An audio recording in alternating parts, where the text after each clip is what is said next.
Good afternoon students. आप सभी का स्वागत है VIPM के यूट्यूब ऑनलाइन चैनल पर। तो जैसा कि आप सभी जानते हैं कि हम 6 पेपर कंप्लीट कर चुके हैं विद सॉल्यूशन। तो आज हम पेपर 7 का सॉल्यूशन करने वाले हैं। तो स्टार्ट करते हैं हमारे क्वेश्चंस।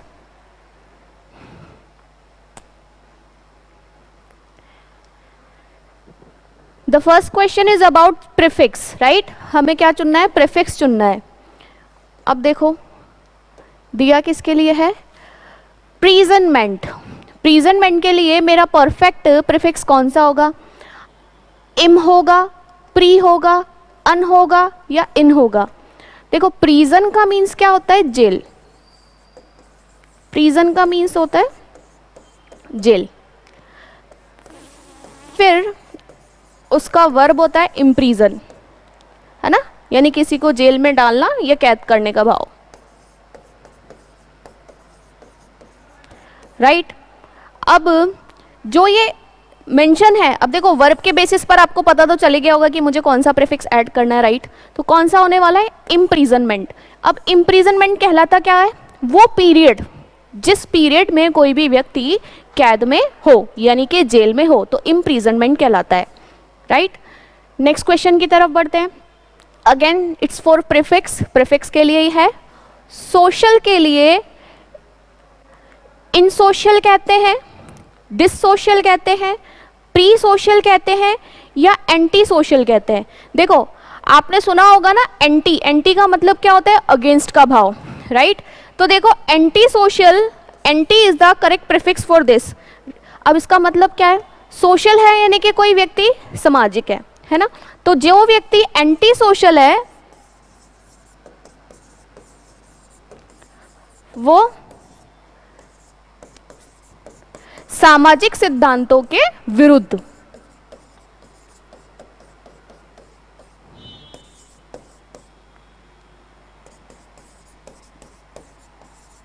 राइट।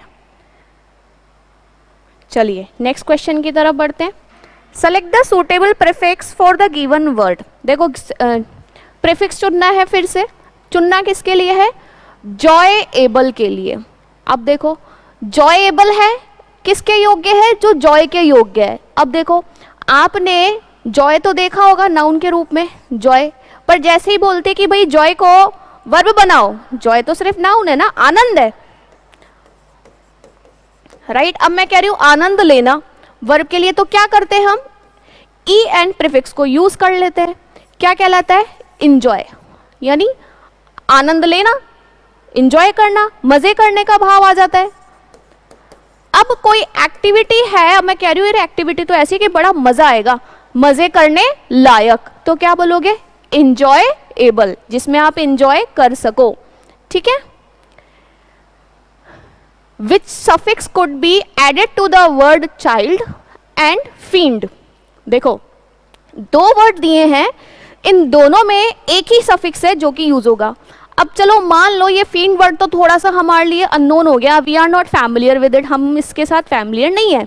लेकिन चाइल्ड तो आपने पढ़ा ही होगा काफी बार, और काफी बार सुना ही होगा, अरे ये तो बड़ा कैसा एक्ट करती है, बच्चों वाली हरकतें हैं। क्या कहलाती है? बच्चों वाली हरकतें, चाइल्डिश एक्ट्स कहलाती है ना, राइट।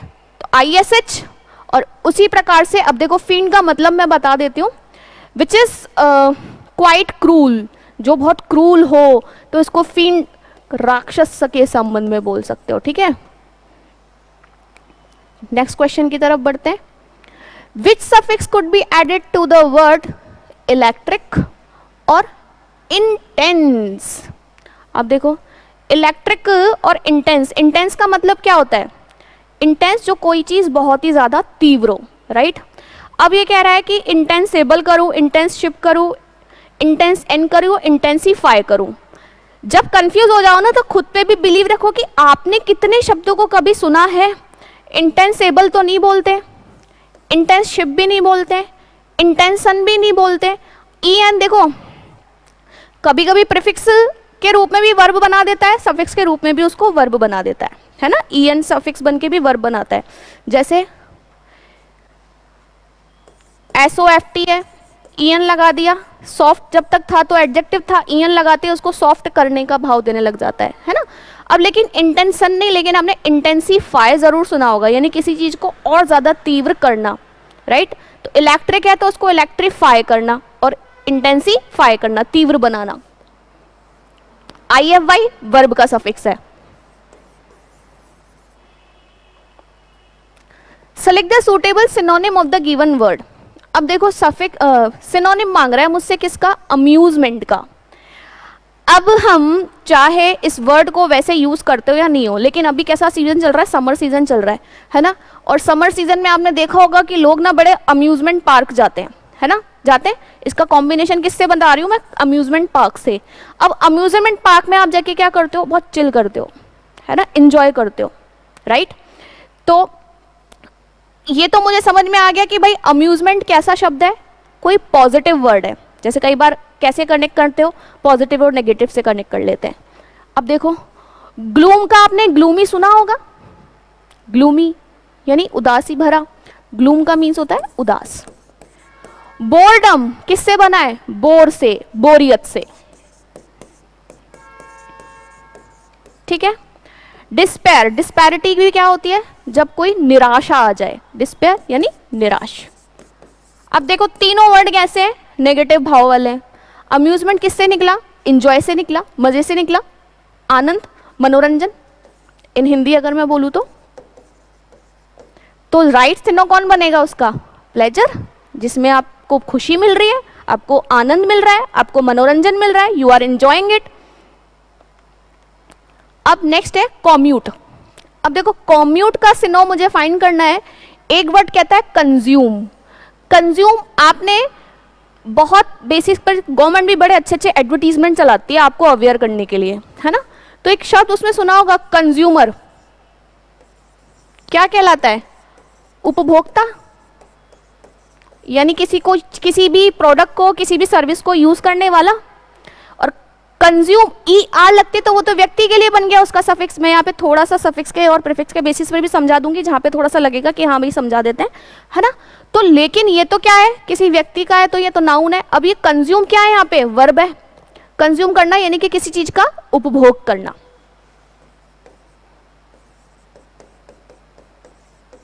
ठीक है। कन्वर्ट, कन्वर्ट करने का तो मतलब पता होगा ना, किसी चीज को किसी दूसरे रूप में बदल देना, बदलना। कंडेंस, कंडेंस का मतलब होता है टू मेक समथिंग, किसी चीज को डेंस बनाना, गहरा बनाना, गाढ़ा बनाना, या उसको कंसंट्रेटेड बनाना। तो मैं यहां पे इंग्लिश में भी बता देती हूं, मेक समथिंग डेंस या फिर कंसंट्रेटेड, अर्थात गाढ़ा करना। हम नहीं करते क्या चीज को, किसी भी चीज को, कोई भी प्रोडक्ट बना रहे, कोई भी चीज बना रहे होते हैं, उसको बॉईल कर करके उसको गाढ़ा करते हैं, यानी कि उसको कंडेंस कर देते हैं, राइट। अब कंजर्व, कंजर्वेशन, कंजर्वेशन सुना है? कंजर्व क्या कहलाता है? कंजर्व करना, यानी किसी चीज को संरक्षित करना, ठीक है। अब ये तो मेरे दिए हुए जो शब्द हैं, जो ऑप्शंस में आए वो हैं। अब बात आती है कॉम्यूट की।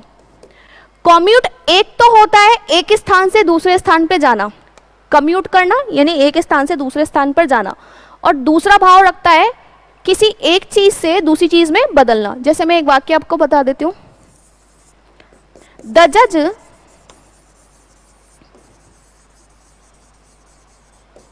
Commuted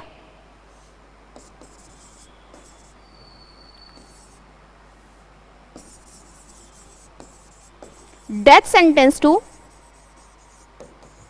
life imprisonment. अब देखो इम्प्रिजनमेंट अभी हमने पढ़ा भी था, यानी कि बदल देना। देखते ना कि भाई किसी को मौत की सजा दे दी, लेकिन अब उसका आचरण सही था, वो चीज रही, तो उसकी सजा को किस में बदल दिया उन्होंने? कि भाई हाँ, आजीवन कारावास में बदल दिया। तो बदलने का भाव रखता है, तो दोनों ही, राइट। कन्वर्ट भी बदलने का भाव है और कम्यूट भी बदलने का भाव है। बस एक और भाव ध्यान रखना जो मैंने आपको बताया, एक स्थान से दूसरे स्थान पे जाने का। अब देखो मोनोटोनस, मोनो का मीन्स क्या होता है? वन, है ना। मोनोटोनस मतलब वन। अब कह रहा है कंपल्सरी, इवेंटफुल, और एक कह रहा है मोमेंटस। बोरिंग, मोनोटोनस से कंपल्सरी, इवेंटफुल और मोमेंटस। अब मोमेंटस की अगर अपन बात करें तो इसका मतलब क्या है? मोमेंटस का अर्थ होता है कि कोई चीज जो बहुत ही ज्यादा क्या हो, इंपॉर्टेंट हो, वेरी इंपॉर्टेंट या द मोस्ट इंपॉर्टेंट, ठीक है। इवेंटफुल, इवेंट है क्या? कोई घटना जो घटती है। अब मैंने बोला कि भाई the day was eventful. Full तो आप सभी जानते हो कि भाई किसका सफिक्स है? एडजेक्टिव का सफिक्स है। इवेंटफुल का अगर मैंने बोल दिया द डे वॉज इवेंटफुल,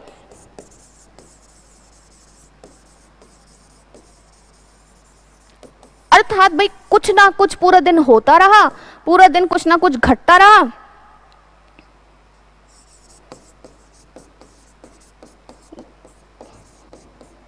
अब ये घटनाएं मैं उसके सेंस में नहीं बोल रही हूँ कि कोई नेगेटिव घटना के बारे में, मतलब पूरा दिन कुछ ना कुछ काम होता रहा तो मैं कैसा रहा? बिजी रहा, घटनाओं का होते रहने वाला,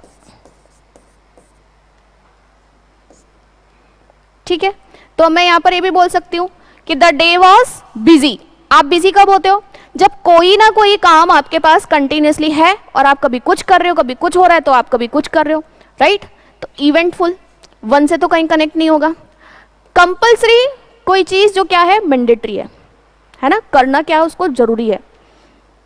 boring, monotonous is equal to boring. Boring है यानी कि एक ही चीजें चल रही है। मोनोटोनस हो गया एक ही काम चल रहा है तो मैं तो बड़ा बोर हो रहा हूं, है ना। एक चीज से तो सभी बोर हो जाते हैं। एक मूवी आप बार बार नहीं देख सकते, एक जोक पर आप बार बार नहीं हंस सकते, right.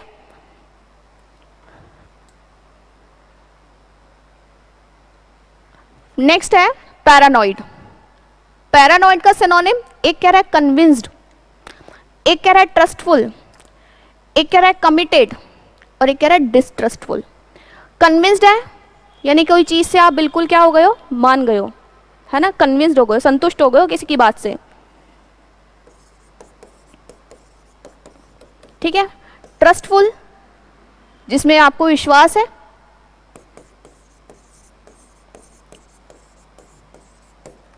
Committed is equal to what? Devoted, अर्थात समर्पित, है ना। अब नेक्स्ट है डिसट्रस्टफुल। डिसट्रस्टफुल का मतलब क्या हो गया? कि जिसमें विश्वास ही ना हो।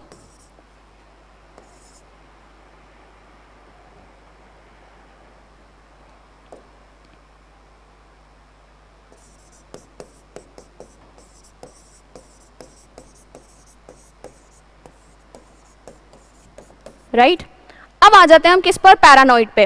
अब देखो पैरानॉइड की अगर हम बात करें, गिव मी 1 सेकेंड।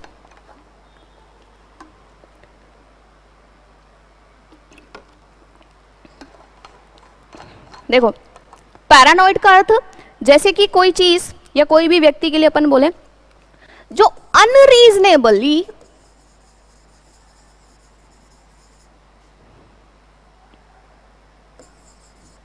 कैसा हो?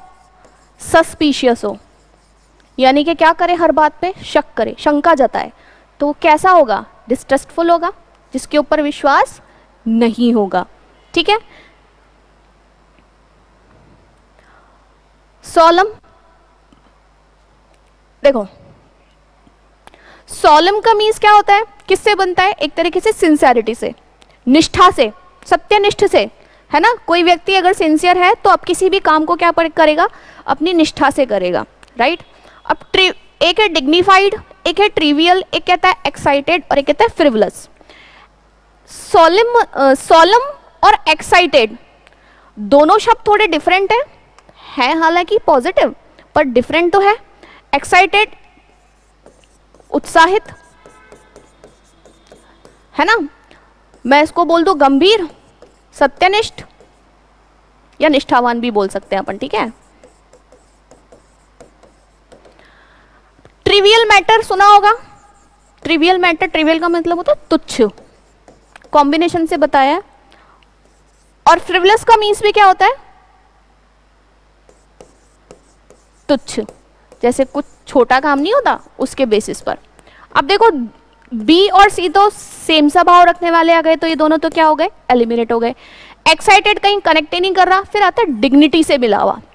डिग्निटी, सम्मान। जिस व्यक्ति के अंदर डिग्निटी होती है कैसा होता है, सिंसियर होता है, अपने काम के प्रति बहुत ही लगन से काम करता है, राइट। तो कैसा भाव देगा, सोलेमन वाला ही भाव देगा, सोलम सॉरी, राइट।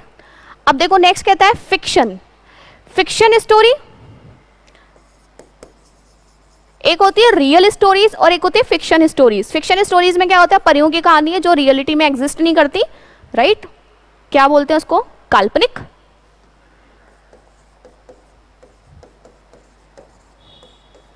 ठीक है। अब देखो फैक्ट और ट्रुथ तो वैसे ही एलिमिनेट हो गए, क्योंकि फैक्ट मतलब किसी तथ्य पर आधारित, फैक्ट है तथ्य, ट्रुथ किसी सत्य पर आधारित, और फिक्शन का मतलब ही अगर काल्पनिक है तो दोनों तो कनेक्ट होंगे ही नहीं। अब आया लिटरेचर, जो क्या कहलाता है, साहित्य। लेकिन फैंटेसी, फैंटेसी क्या होती है, your imagination.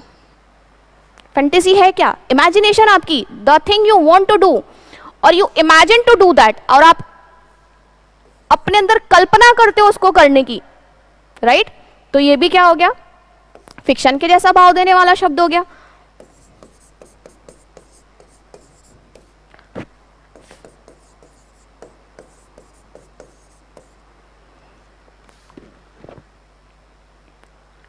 Choose the correct statement. अब मुझे क्या करना है, इन चारों में से दिया हुआ एक करेक्ट स्टेटमेंट को चूज करना है। फर्स्ट सेंटेंस कहता है she is one of the most prettiest girl in the class. क्या गलती करी इसने, ये भी सुपरलेटिव का यूज कर दिया और ये भी सुपरलेटिव का यूज कर दिया, तो दो तो सेम डिग्री वाले यूज नहीं कर सकते हम। She is the prettiest girl in the class, ये मुझे अभी तक ठीक लग रहा है ना। सी पे पढ़ते हैं, she is the most prettiest, फिर उसने क्या गलती करी, सुपरलेटिव सुपरलेटिव यूज कर दिए। She is one of the, अब देखो वन ऑफ द के आती क्या चाहिए मुझे, सुपरलेटिव चाहिए, लेकिन इसने क्या करा, पॉजिटिव डिग्री को फॉलो किया, तो ये भी क्या हो गया, एलिमिनेट हो गया। राइट ऑप्शन कौन बनेगा, बॉय। भाई she is the prettiest girl, कि ये सबसे सुंदर लड़की है in the class. What is the superlative of late, ठीक है, विद रिस्पेक्ट टू टाइम, है ना। टाइम के अनुसार अगर हम लेट का सुपरलेटिव चुनेंगे तो कौन होना चाहिए, लेटर, लेटर, लेटेस्ट या लास्ट। हम बोलते हैं भाई कौन सी नई नई मूवी आई है बताओ, तो क्या बोलते हो, लास्ट मूवी बोलते हैं, लेटेस्ट मूवी बोलते हैं, कौन सा बोलते हैं, लेटेस्ट मूवी ही बोलते हैं। तो टाइम के सेंस में कौन होना चाहिए, लेटेस्ट होना चाहिए।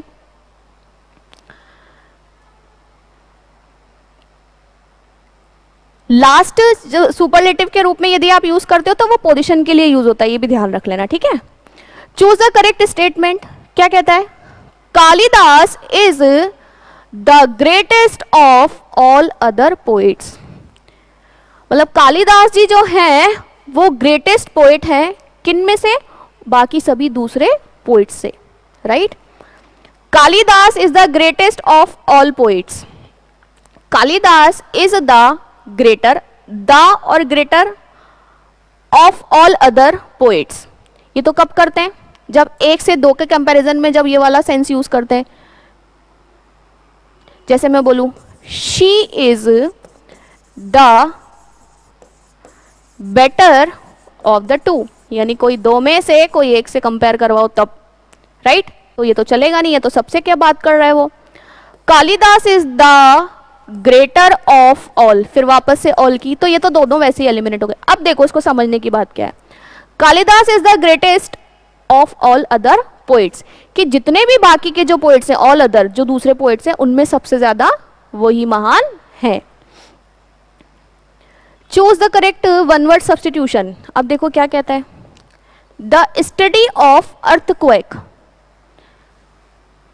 टोपोग्राफी, जियोग्राफी, जियोलॉजी या सेस्मोलॉजी। ये वैसे जब हम खुद भी जब स्कूल में भी एजुकेशन के टाइम पे भी इस वर्ड को काफ़ी बार अवगत हो ही जाते हैं, है ना। क्यों, क्योंकि अगर हम इसकी बात करें, देखो सबसे पहले बात अगर इस क्वेश्चन की करते हो तो हम कहते हैं कि भाई जियोलॉजी तो हम पढ़ते हुए आ रहे हैं, है ना, किससे कनेक्टेड है, अर्थ से, राइट। तो ये क्या कहेगा, भूगर्भ ज्ञान। ज्योग्राफी क्या कहलाता है, भूगोल। टोपोग्राफी जब आपको जो भी सरफेस पर अरेंजमेंट्स हैं उसकी जब आप स्टडी करते हो वो टोपोग्राफी कहलाती है। सेस्मोलॉजी क्या कहलाती है, जो आपके अर्थक्वेक की स्टडी करती है, राइट। तो राइट ऑप्शन कौन होगा, देखो टोपोग्राफी तो जाहिर सी बात है कनेक्ट ही नहीं होगा। तो टोपोग्राफी तो सरफेस पे आपके प्लेन एरिया है या माउंटेन्स है या इनके बारे में उसकी जो स्टडी है वो टोपोग्राफी कहलाएगी। A sound that can not be heard, अब एक ऐसा साउंड जिसे सुना नहीं जा सकता। देखो ऑडिबल वर्ड यहां ऑलरेडी मेंशन है, ऑडिबल जिसे सुना जा सके, सुना जा सके, ठीक है। उसी के आगे सफिक्स और प्रीफिक्स जब हम पढ़ते हैं क्या कहलाता है, इनऑडिबल, राइट। इन लगते ही इसने इसको क्या किया, नेगेटिव बना दिया, तो क्या कहलाएगा, जिसे मैं नहीं सुन पा रही वो क्या है। कई बार फोन पे बोलते हैं यार यू आर नॉट ऑडिबल, आप ऑडिबल नहीं हो, वहां तो हमने नॉट ऑडिबल बोल दिया इसलिए वहां पे नॉट लगा दिया, लेकिन यहाँ पे एग्जैक्ट हमने प्रीफिक्स के साथ में दे दिया तो ये क्या कहलाएगा, इनऑडिबल, राइट। अब नेक्स्ट देखो क्या कहता है, नेक्स्ट वर्ड कहता है इनएडिबल।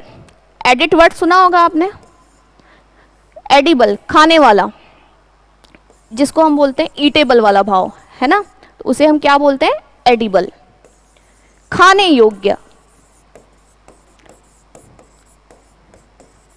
तो जैसे ही हमने इनएडिबल बोला तो क्या बन जाएगा, जो खाने योग्य ना हो, ठीक है। Indelible, delible is connected to delete, तो मैं क्या कहूं, जिसे डिलीट ना किया जाए, ठीक है, क्लियर हो गया यहां पे। इनऑडिबल जिसे सुना ना जा सके, इनएडिबल जिसे खाया ना जा सके, इंडेलिबल जिसे डिलीट ना कर सको, ऑडिबल जो सुना जा सके। Showing great attention to detail and correct behaviour. अब देखो क्या कहता है, एक तो कह रहा है पंक्चुअल, पंक्चुअल तो हम सब जानते हैं क्या कहलाता है, पाबंद, जो समय का पाबंद होता है उसके लिए यूज करते हैं। जील का मतलब होता है उत्साह, तो जीलस मतलब उत्साह भरा, उत्साही भी बोल सकते हैं। डिसिप्लिन कौन होता है, जो बहुत ही ज्यादा डिसिप्लिन में रहने वाला व्यक्ति होता है। अब आ रहा है कि ये भी कनेक्ट नहीं हो रहा, ये भी कनेक्ट नहीं हो रहा, ये भी कनेक्ट नहीं हो रहा। भाई पंक्चुअल है तो वो तो सिर्फ समय की पाबंदी की बात करेगा, जीलस है तो वो तो उत्साह लेकर के आएगा, डिसिप्लिन नहीं है जो बहुत ही ज्यादा अनुशासन में रहने वाला है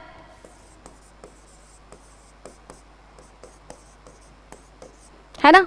अब लास्ट में पास बचता है पंक्टिलियस, तो राइट ऑप्शन कौन होगा, जो एक एक डिटेल पर बहुत अच्छे से फोकस करे। Study of insects, right. Geology और इकोलॉजी, इको तो आपके एनवायरनमेंट से कनेक्ट हो जाएगा, जियोलॉजी आपका अभी भूगर्भ के बारे में बताया ही था। अब आते हैं दो ऑप्शन, एंटोमोलॉजी और एटिमोलॉजी। एटिमोलॉजी को देखना, एटिमोलॉजी जो है वो है क्या, कोई भी वर्ड और उसके ओरिजिन की जब हम स्टडी करते हैं, इट इज कॉल्ड एटिमोलॉजी। जैसे आप देखते हो ना, आप कोई वर्ड आया आप उसको सर्च कर रहे हो तो आपको बताएगा कि भाई ये फ्रेंच वर्ड था, फिर इसमें चेंज हुआ, अब इस रूप में यूज कर रहे हो, तो यानी कि शब्दों का ज्ञान है ना, शब्द का विज्ञान, शब्दों के ओरिजिन का ज्ञान, ठीक है। ये कनेक्ट नहीं हो रहा, ये कनेक्ट नहीं हो रहा, बचा क्या, एंटोमोलॉजी, राइट। तो entomology is called the study of insects. अब देखो क्या कह रहा है, वन हु कैन रीड और राइट, है ना, one who can read and right, एक ऐसा व्यक्ति जो पढ़ भी सकता है और लिख भी सकता है। एक कह रहा है इलिटरेट, इलिटरेट को तो हम क्या बोलते हैं भाई, जो अनपढ़ है। अब अनपढ़ तो ना पढ़ पाएगा ना लिख पाएगा। एलिजिबल, एलिजिबल होता है योग्य। एलिजिबल तो आप काफ़ी बार फॉर्म भी भरते होगे तो उसमें पहले ही नोटिफिकेशन आ जाता है ना कि who is eligible for the post, कि भाई कौन एलिजिबल है इस पोस्ट के लिए, है ना। अब आता है उसका जस्ट अपोजिट, सफिक्स प्रीफिक्स सीखते हो। एल से कोई स्पेलिंग स्टार्ट होती है तो उसका जस्ट प्रीफिक्स लगाने के लिए, उसको अपोजिट बनाने के लिए क्या लगता है, आई डबल एल। तो वही उसका इलिटरेट यहाँ पर है ना। तो राइट ऑप्शन होगा कौन, सी ऑप्शन, लिटरेट। इलेजिबल यानी जिसे पढ़ा ही ना जा सके।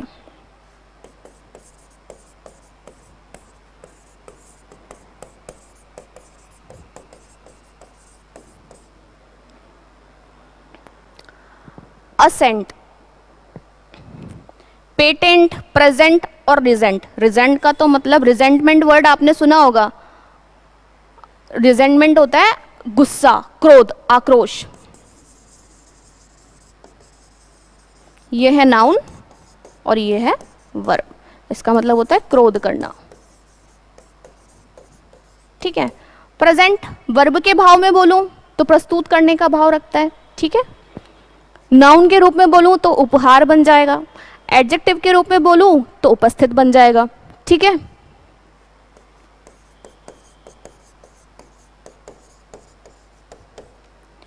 पेटेंट, पेटेंट क्या होता है, एक आपको लीगल अथॉरिटी मिल जाती है ना। पेटेंट वैसे भी अक्सर यही कहलाता है, जैसे कॉपीराइट होता है ना, उसी तरीके से पेटेंट भी होता है। अर्थात जैसे कि आप किसी पर्टिकुलर व्यक्ति का कोई डायलॉग है तो no other people can use it, patent है उसका। भाई कोई पर्टिकुलर लोगो है वो है।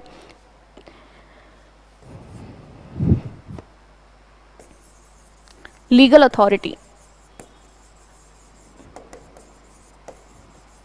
ओवर समथिंग, ठीक है। अब आ रहा है देखो सेम सा, अब लग रहा है कि हाँ मैडम ये थोड़े थोड़े से लग रहे हैं मुझे, हैं असेंट और डिसेंट। असेंट का मतलब है चढ़ना और डिसेंट का मतलब है उतरना। तो जस्ट अपोजिट कौन बनेगा उसका, डिसेंट। और वैसे आपने सीखा भी होगा आरोह अवरोह क्रम। इन इंग्लिश अगर हम बात करें तो असेंडिंग ऑर्डर और डिसेंडिंग ऑर्डर आता था, राइट।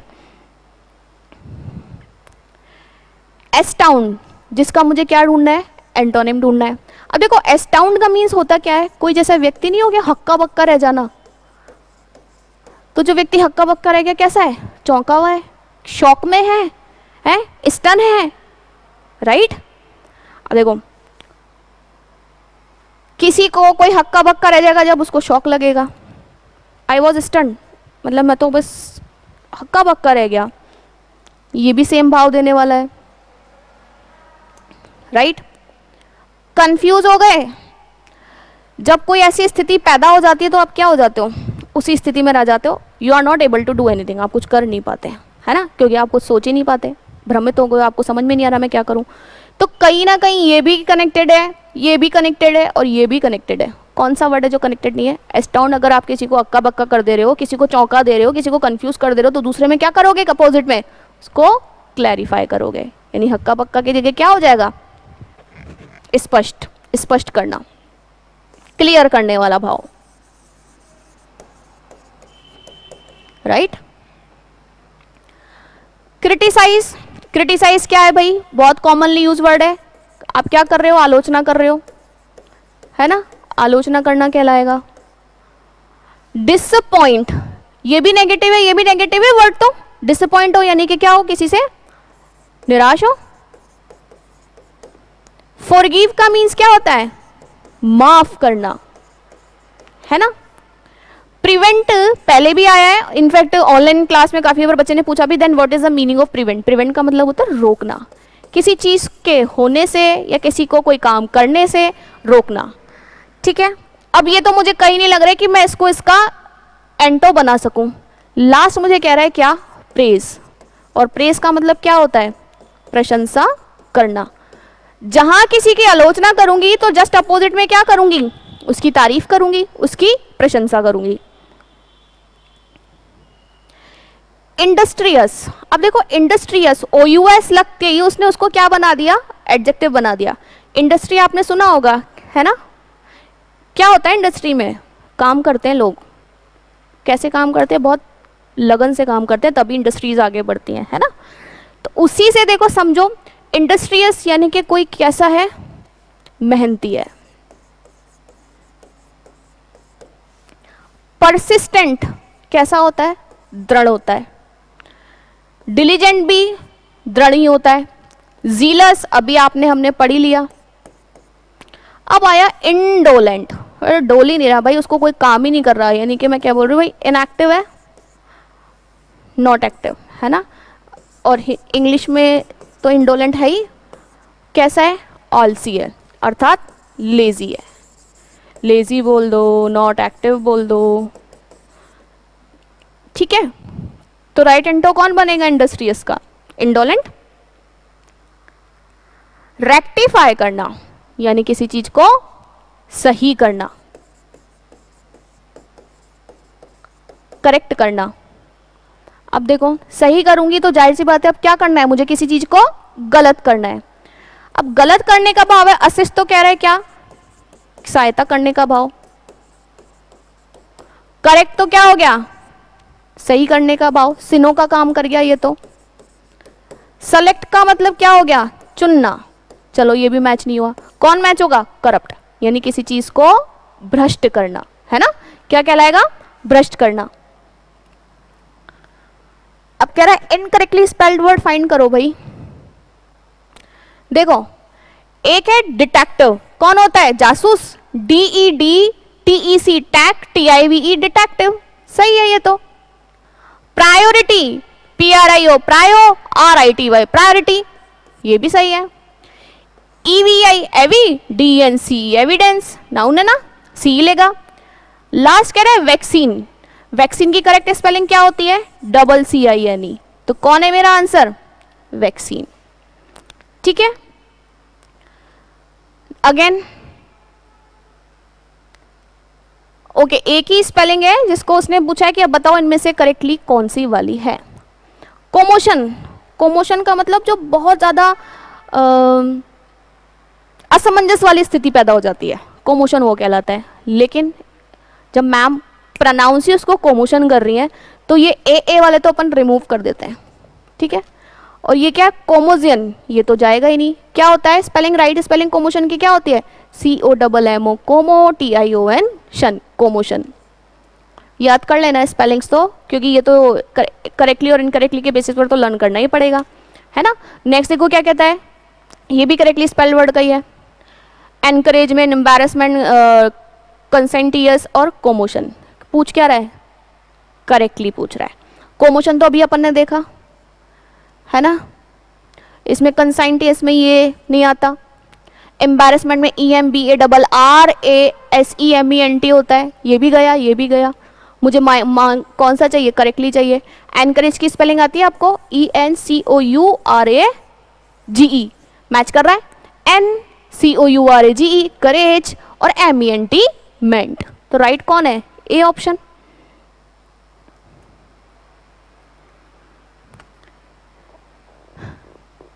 अब आपका क्वेश्चन है ट्रांसफॉर्मेशन का, ठीक है। कह रहा है कि affirmative to negative for the sentence given. अभी अफर्मेटिव है, the sun is brighter than the moon. अब ज्यादा ब्राइट कौन है, सन है, तो कम ब्राइट कौन है, मून है। हम ये नहीं कह रहे कि मून ब्राइट नहीं है, ब्राइट तो मून भी है, रात में भी रोशनी तो करता ही है, वो करता है ना, बस सन जितनी नहीं करता, वो बात अलग है। अब मुझे क्या देना है, नेगेटिव देना है। The sun is bright but not the moon. अब क्या कह रहा है फर्स्ट सेंटेंस, कि सन तो ब्राइट है लेकिन मून नहीं है। क्या हम इस फैक्ट पर अग्री करेंगे, बिल्कुल नहीं करेंगे। आपने देखा होगा ना कि भाई पहले के टाइम में लोग तो चांद की रोशनी में भी रास्ता ढूंढ लेते थे, तो मतलब कहीं तो ब्राइटनेस डालता है, कहीं तो लाइट डालता है, ठीक है। The moon is not the brightest star than the sun.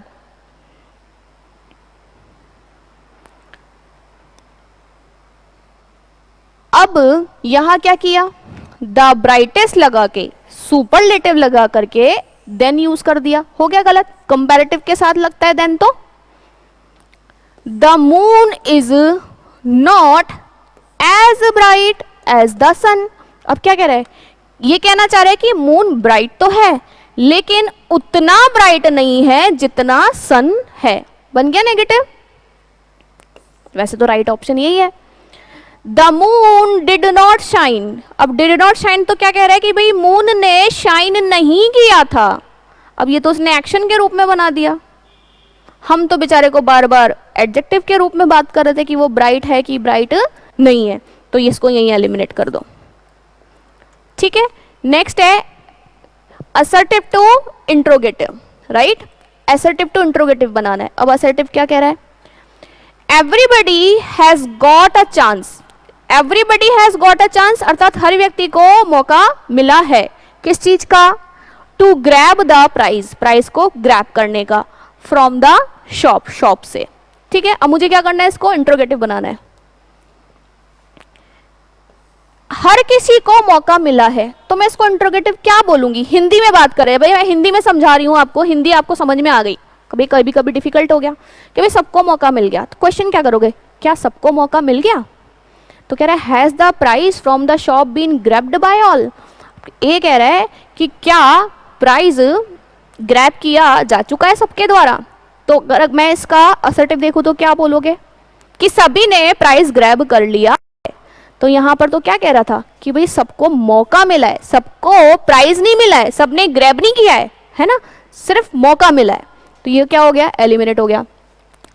Have everyone, इसको मैं यही एलिमिनेट कर दूं क्योंकि एवरीवन कैसे कंसीडर करते हैं हम, सिंगुलर सब्जेक्ट के रूप में कंसीडर करते हैं, और जब उसको मैं सिंगुलर सब्जेक्ट के रूप में ही कंसीडर करूंगी तो उसके लिए वर्ब भी कैसे लगाऊंगी, सिंगुलर ही लगाऊंगी, राइट। नेक्स्ट कहता है हैज एवरीबडी गॉट, क्या सबको मिल गया एक मौका, a chance to grab the price from the shop. हाँ, ये इंट्रोगेटिव के रूप में इसने इसको सही फॉर्मेशन दिया है ना, उसने टेंस चेंज किया, सब्जेक्ट के अकॉर्डिंग सही वर्ब लगाई है ना। फिर ये कह रहा है did everyone grab a price. अब देखो क्या सभी ने ग्रैब कर लिया, अभी भी इसने डायरेक्टली प्राइस को ग्रैब करने की बात करी है ना, और साथ ही साथ क्या कर दिया, टेंस भी चेंज कर दिया, वहीं एलिमिनेट कर दो। नेक्स्ट देखो क्या कहता है, which among the given is the correct transformation of the assertive sentence given into an interrogative sentence. ठीक है, एक असर्टिव दिया है उसने हमें जिसमें हमें उसका सही वाला इंट्रोगेटिव चुनना है। सबसे पहले यही देख लो क्या कह रहा है, they were playing with the small dog. कोई एक से ज्यादा लोग हैं जो खेल रहे थे विथ द स्मॉल डॉग, छोटे डॉग के साथ में। अब ऑप्शन क्या कहता है, was the small dog playing with them. अभी सब्जेक्ट कौन है, दे है, क्वेश्चन भी बनाऊंगी तो वो खेल रहे थे, तो क्वेश्चन क्या होगा, क्या वो खेल रहे थे, ऐसे ही क्वेश्चन होगा ना। हम ये थोड़ी बोलेंगे was the small dog playing, क्या डॉग खेल रहा था, उसने तो कहा ही नहीं कि डॉग खेल रहा था, तो क्या लोग खेल रहे थे डॉग के साथ में, तो ये तो यही हो गया eliminate. Are they playing with the small dog, sentence कैसा है, पास्ट में है, यही एलिमिनेट कर दो, यही एलिमिनेट हो जाएगा। Is the small dog playing with them, फिर इसने टेंस भी चेंज कर दिया, फॉर्मेशन वैसी सी रख दी, पर गलत है।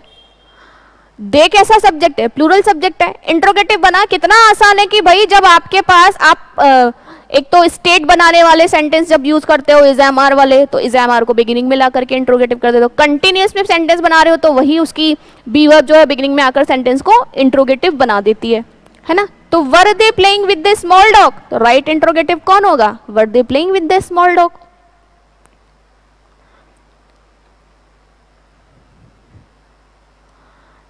ओके, टू वर्ब वाले को हमें यूज करना है, एडवर्ब वाले को, ठीक है। अब कह रहा है he is too young to get a driving licence. अब कोई व्यक्ति है जो अभी बहुत छोटा है ड्राइविंग लाइसेंस को पाने के लिए, ठीक है। अब टू वाला तो कॉन्सेप्ट मुझे पता ही है, ही इज यंग। अब जो इसने इसकी इंटेंसिटी बताई है यंग होने की, तो वो इंटेंसिटी कौन बताएगा, सो यंग ही तो बताएगा, सो ही तो एडवर्ब बताएगा, है ना। तो मैं हटा देती हूँ, उसको भी हटा देती हूँ, बी को भी हटा देती हूँ। He can not get driving licence because he is, ये तो रीजन के साथ बना दिया उसने। अभी कह रहा है he is so young that he can not get a driving licence. जब कॉन्सेप्ट कुछ हद तक माइंड में सेट हो जाएंगे तो आपके लिए क्या होगा, अपने आंसर को चुनना थोड़ा सा और आसान हो जाएगा, है ना। हो सकता है कि कभी कंफ्यूज करने वाला भी आ जाए, लेकिन अपनी लर्निंग पर बिलीव रखना और अपनी लर्निंग को इतना स्ट्रॉन्ग करना कि आप इजी वे में अपने आंसर को डिटेक्ट कर सको, ठीक है। Choose a correct transformation from positive to superlative of the comparison in given sentence. Positive है, few athletes in sports are as fast as Tabbu. few athletes यानी कि ना के बराबर एथलीट्स हैं। few का मतलब तो ना के बराबर ही आता है, यानी कि कोई नहीं है। इसने किस में चेंज करने को बोला मुझे, सुपरलेटिव में। few athletes in sports are as fast as Tabu, कि भाई ना के बराबर एथलीट्स हैं स्पोर्ट्स में जो उतने फास्ट हैं जितने की तब्बू है, यानी कि क्या मान के चलूं, तब्बू सबसे फास्ट है। चलो आओ देखते हैं। Tabu is faster than any other athlete in sports. यहां पर देखो तो ग्रामेटिकली मुझे सही लग रहा है ये तो, है ना। Tabu is faster than any other athletes in sport, लेकिन उसने डिमांड क्या की थी, सुपरलेटिव की, है ना। इस पे भी थोड़ा ध्यान रखना कि हमको ग्रामर तो स्ट्रांग हो गई, समझ में तो आने लग गया, अरे यार ये तो सही लग रहा है, इसको कर लें क्या। तो ये कॉन्सेप्ट मत लेकर आना, अपने क्वेश्चन की हेडिंग को भी अच्छे से समझना कि उसने किसकी डिमांड की है। Only a few athletes are fast like Tabu. अब उसने क्या करा, a few लाते ही उसको क्या पॉजिटिव सेंस दे दिया, यहां पर ये कैसा है, नेगेटिव है, एलिमिनेट कर दो। Tabu is one of the fastest athletes in sports. ये दे रहा है मुझे सही सुपरलेटिव के भाव में, तब्बू के बारे में कह रहा है कि is one of the fastest athletes. Athletes तो बहुत सारे हैं, लेकिन वो उनमें सबसे तेज वाली है in sports. Tabbu is fast than, क्या गलती कर रहा है, फास्ट तो पॉजिटिव डिग्री है, फिर इसने देन क्यों लगा दिया, तो राइट ऑप्शन कौन हो जाएगा, C. Which one among the given the correct transformation of the degree of comparison from superlative to comparative. अच्छा, अब सुपरलेटिव से कंपैरेटिव बनाना है, पहले सुपरलेटिव समझ लेते हैं क्या कह रहा है। Pizza is not the most consumed of all foods in the world. Pizza को नहीं खाया जाता है, is not the most consumed, मतलब सबसे ज्यादा खाया जाने वाला पिज्जा नहीं है, of all foods in the world, जो बाकी के अदर फूड्स हैं दुनिया में, ठीक है। अब मुझे क्या करना है इसको कंपैरेटिव में, pizza is one of the foods in this world that is consumed more. यहां कह रहा है कि पिज्जा को नहीं सबसे ज्यादा खाया जाता, और यहां कह रहा है कि पिज्जा को सबसे ज्यादा खाया जाता है। No other food in the world is as consumed as pizza.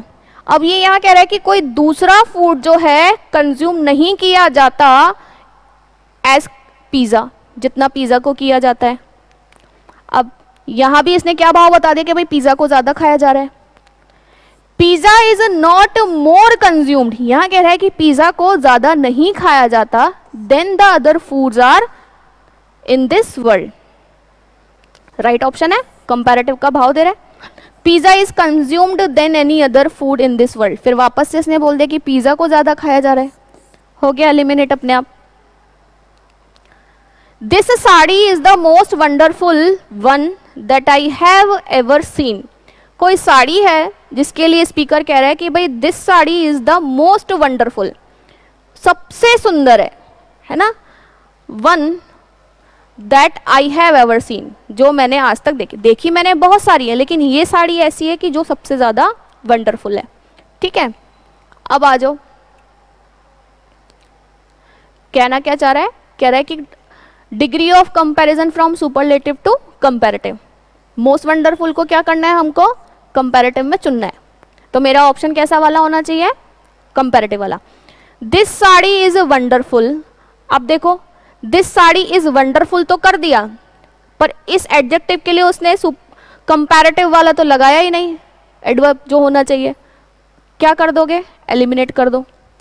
This sari is as wonderful as the dresses I have seen. अब देखो ड्रेसेज आई हैव सीन, अब इसने यहां पर बनाया भी क्या इसको, पॉजिटिव, एलिमिनेट कर दो। No other sari I have seen is wonderful than this one. अब मुझे बताना क्या है, इस मोस्ट वंडरफुल को समहाउ मोर वंडरफुल तो बनाना पड़ेगा, कंपैरेटिव तो दिखाना पड़ेगा। ये सुपरलेटिव दिखा रहा है तो कंपैरेटिव की भी तो जरूरत है, एलिमिनेट कर दो। This sari is more wonderful, अब मैं क्या कह रही हूं कि ये जो साड़ी है वो ज्यादा वंडरफुल है किससे, एनी अदर, किसी दूसरी से, that I have ever scene, जिन्हें मैंने आज तक देखा है। बन गया कंपैरेटिव सही। यहां कंपैरेटिव नहीं आया, यहां कंपैरेटिव नहीं आया, यहां कंपैरेटिव नहीं आया। डिमांड किसकी की थी, कंपैरेटिव की थी। The correct transformation from affirmative to negative, negative पे चलना है। Our maths teacher was absent yesterday, हमारे जो मैथ्स के टीचर थे वो क्या थे, एबसेंट थे कल।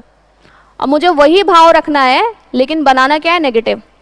Are maths teacher did not attend class yesterday, उन्होंने क्लास अटेंड नहीं की थी। यहां क्या कह रहा है, एब्सेंट को एडजेक्टिव के रूप में यूज करवा रहा है ना, तो यही भाव तो जिंदा रखना पड़ेगा वाक्य में। No maths teacher was present yesterday, अब तो ये कह रहा है कि कोई भी मैथ्स टीचर जो था वो प्रेजेंट नहीं था। Our maths teacher was not present yesterday, अब यहां पर उसने पॉजिटिव में बोला वॉज एब्सेंट, कैसे थे, अनुपस्थित थे। अभी कह रहा है कि वॉज नॉट प्रेजेंट यानी कि उपस्थित नहीं थे। सेम टेंस में जा रहा है, वॉज नॉट प्रेजेंट करके इसने यहां क्या कर दिया, हैड नॉट बीन प्रेजेंट, ये क्या हो गया, टेंस बदल दिया उसने, गलत हो गया। Pick the correct transformation of the from affirmative to negative. अब देखो नेक्स्ट को भी क्या करना है, अफर्मेटिव से नेगेटिव में चेंज करना है। क्या कह रहा है, Tarun is the best student that I have ever seen at school. अब तरुण कैसा है, सबसे बेस्ट स्टूडेंट है, जितने स्टूडेंट मैंने आज तक देखे हैं, that I have ever seen at school. अब देखो क्या बोल रहा है, इसको नेगेटिव बनाना है। एलिमिनेट कैसे करें, यहां क्या यूज कर रहा है, इज यूज कर रहा है। पहले तो इस वॉज वाले को हटा दो, फिर इस वॉज वाले को हटा दो, है ना, और साथ ही साथ फिर इस वॉज वाले को हटा दो। सिंपल वे में बता रही हूं वैसे तो मैं, ठीक है। No other student that I have ever seen at school is as good as तरुण।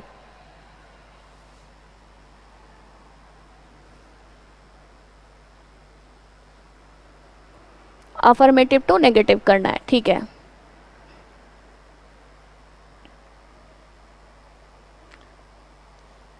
तो इसमें इसने ऐसा कुछ भी मेंशन नहीं किया हमारे लिए कि भाई आपको इसको कंपैरेटिव करना है कि सुपरलेटिव करना है। उसने तो कहा कि भाई अफर्मेटिव से नेगेटिव बना दो, ठीक है। अफर्मेटिव से नेगेटिव भी बना दूं, लेकिन इसने यहाँ क्या किया, Tarun was not the best student. हम कह रहे हैं Tarun is the best student, Tarun तो बेस्ट है, इसने क्या बोला, बेस्ट ही नहीं है। फिर इसने कहा Tarun was the best student that I have never seen. अब इसने क्या करा, ये भी गलत हो गया।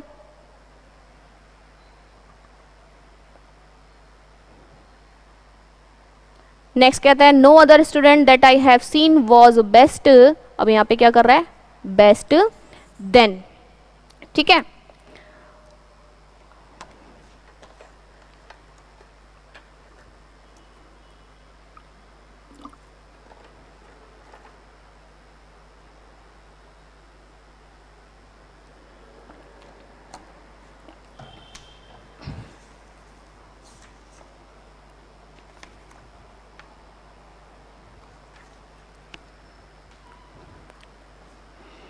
तो इनके एलिमिनेट होने का रीजन तो हमें नॉर्मली पता ही चल गया, ठीक है।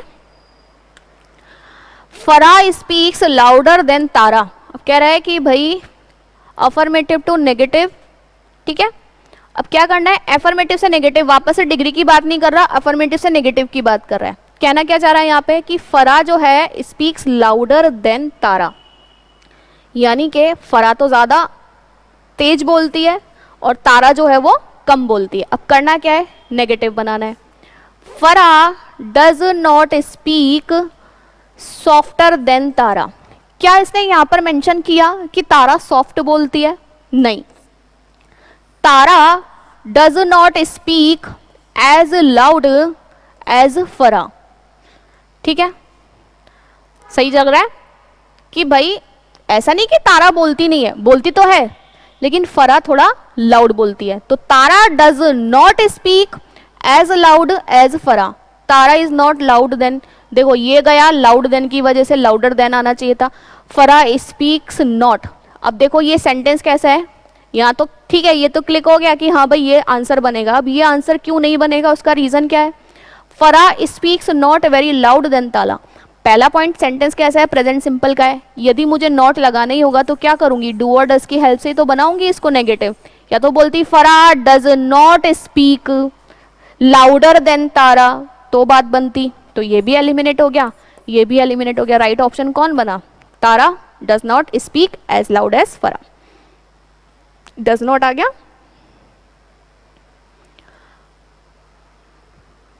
नेक्स्ट कहता है एफर्मेटिव से नेगेटिव में बदलो।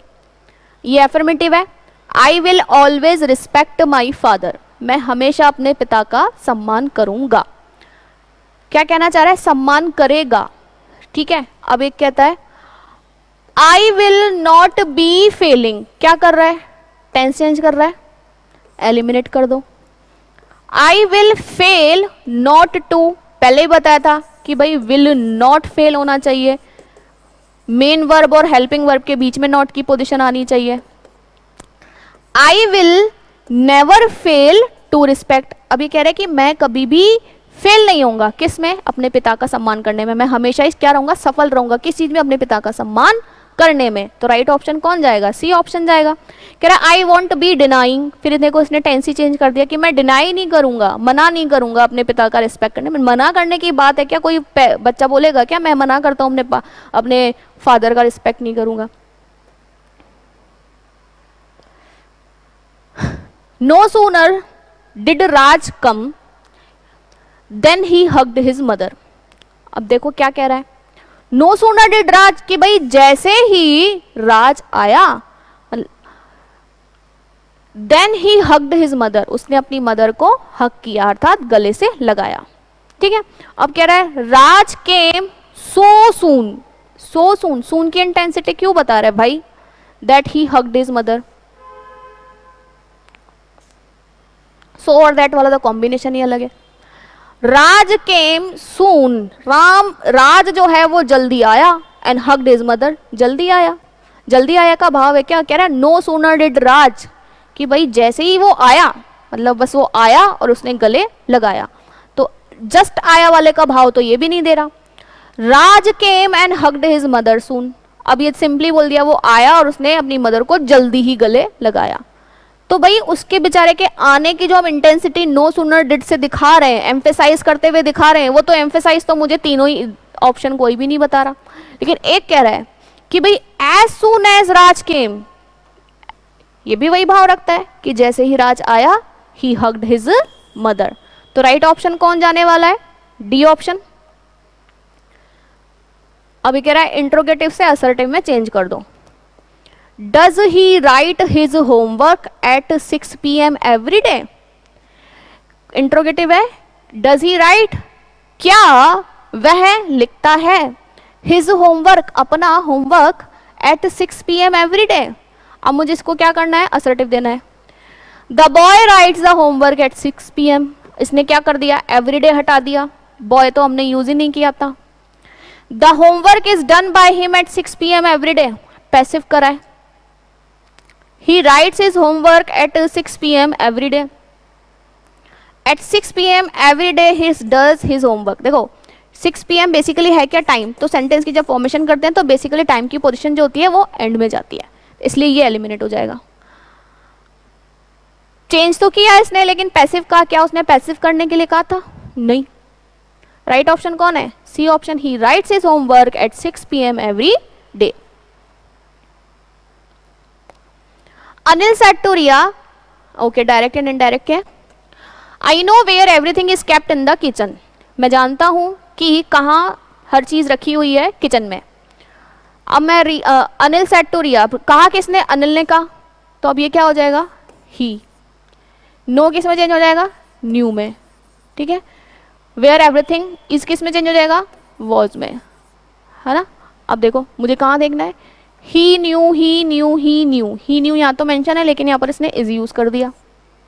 यहाँ नोज है, वॉश करा है लेकिन यहाँ नोज है, क्या करोगे? He knew where everything was kept in the kitchen, D option. The old man prayed to God to help him in his hour of sorrow. Old man ने क्या किया? प्रार्थना किया भगवान से, टू हेल्प हिम, उसकी मदद करने के लिए, इन हिज आवर ऑफ सोरो, उसके दुख के समय में। अब ये तो क्या है? इनडायरेक्ट स्पीच है, इसका डायरेक्ट स्पीच क्या बनना चाहिए? The old man said O God help me, है ना, इन इज। अब मेरी मदद करेगा तो आर ऑफ सोरो भी किसके होंगे? मेरे ही तो होंगे, एलिमिनेट कर दो। The old man said God must help him. अरे मैं जब भगवान से मांगूंगी तो मैं ही तो बोलूंगी कि भाई मेरी मदद कर दो भगवान, तो ये हिम थोड़ी बोलूंगी। The old man said O God help me in my hour of sorrow. सही लग रहा है? एग्जैक्टली सही लग रहा है, सही प्रोनाउन यूज किया गया है ना। और वापस से इसने इसमें क्या गलती कर दी? हिम लगा दिया। ईशा टोल्ड शिवानी दैट, अब ईशा ने शिवानी को बताया या कहा कि they did not need to buy tickets, कि उन्हें टिकट्स खरीदने की जरूरत नहीं थी फॉर द मैच, मैच के लिए। As she had been given free passes for two, जैसे कि उसको दिया, एज मतलब रीजन बताने के लिए यूज किया जाता है, कंजक्शन के रूप में यूज किया है ना। Had been given free passes for two, कि उसको दिए गए हैं 2 पासेस फ्री। अब कैसा है? डायरेक्ट है कि इनडायरेक्ट है? इनडायरेक्ट स्पीच है। अब यहां से अपन चलते हैं रिवर्स। ये कहेगा ईशा टोल्ड शिवानी, क्या कहा होगा? कि भाई हमें खरीदने की जरूरत नहीं है। वी डिड किस में चेंज हो जाएगा? डू में। Need to buy tickets for the match as I had been changes to have been given free passes for two. अब देख लो कहाँ लिखा है? वी डिड नॉट नीड, हटा दो। वी डू नॉट नीड यहां लिखा हुआ है, यहाँ पे दे और दे लिखा हुआ है, हटा दो। सिंपल कि we do not need to buy tickets for the match as I have been given free passes for two. क्या रूल कहता है भाई? प्रेजेंट परफेक्ट है, पास्ट परफेक्ट में चेंज होता है इनडायरेक्ट स्पीच में जाके, है ना। तो वही रूल यहां पर अप्लाई हुआ, B option. She exclaim with regret, regret regret regret मतलब होता है किसी चीज का अफसोस, है ना। एक्सक्लेम विद सॉरो भी होता है। एक्सक्लेम का तो मतलब है फीलिंग एक्सप्रेस करना। वो फीलिंग किसी भी चीज की हो सकती है, सॉरो की भी हो सकती है, एंजॉयमेंट की भी हो सकती है, या एंगर की भी हो सकती है, ठीक है। तो she exclaimed with great with regret that she had acted very foolishly. अब देखो मुझे इसको क्या करना है? डायरेक्ट स्पीच में चेंज करना है। अब डायरेक्ट स्पीच क्या रही होगी? जब हम अपना दुख जताते तो जाहिर सी बात है इंटरजेक्शंस को यूज करते हुए फीलिंग एक्सप्रेस करोगे, है ना। अब देखो क्या कहता है? Oh I regret having acted foolishly. अब देखो यहां पर उसने क्या यूज किया? Had acted. क्या दिख रहा है? पास्ट परफेक्ट दिख रहा है। क्या ये यहां पे आपको प्रेजेंट परफेक्ट दिख रहा है? नहीं। Alas, how foolishly I have acted, she said.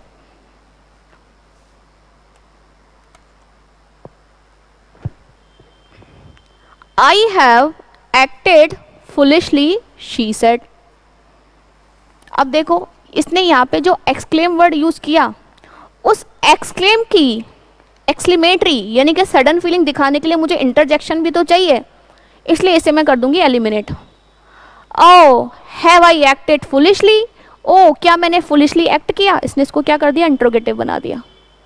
ये एलिमिनेट हो गया, ये एलिमिनेट हो गया, ये एलिमिनेट हो गया, लेकिन एग्जैक्टली कौन बनता है? अलास। अलास क्या करता है? रिग्रेट दिखाता है। How foolishly I have acted, कुछ भी चेंज नहीं किया। Very foolish, how foolishly very में चेंज होता है, आप जानते ही हो, एग्जैक्टली यूज कर दिया। टेंस जैसे जाना चाहिए था, पास्ट परफेक्ट है तो प्रेजेंट परफेक्ट होना चाहिए था, हो गया।